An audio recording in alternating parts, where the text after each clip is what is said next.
Академия Ош и БСМ 16 играл со счетом 3-0.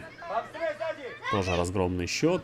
И таким образом БСМ 16 и Академия Ош. Смотрим за этой атакой. Блестящий удар. Ну, замечательный по исполнению удар получился у игрока ошской команды.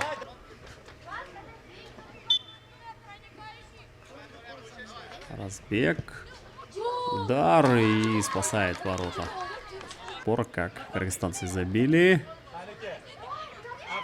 Попытка очень хорошая была, не удалась.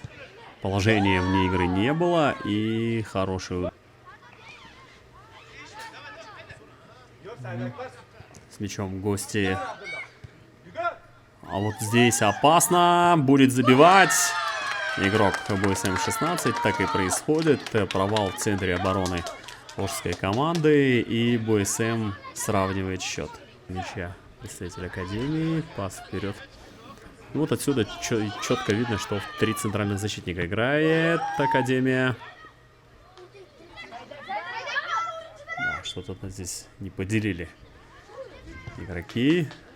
Удар и в перекладину попадает. Встречи под занавес первого тайма, простите. Первый тайм завершился 1-1.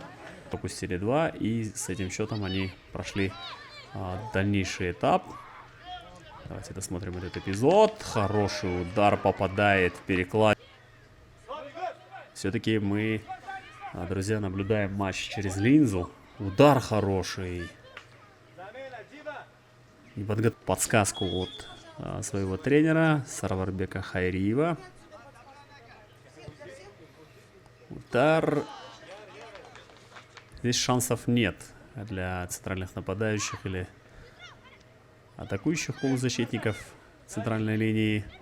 Если навесная передача вперед, а вот здесь будет забивать игрок, оказавшийся на острие. Офсайда не было. Офсайда не было. Молчит свисток арбитра. И таким образом бой...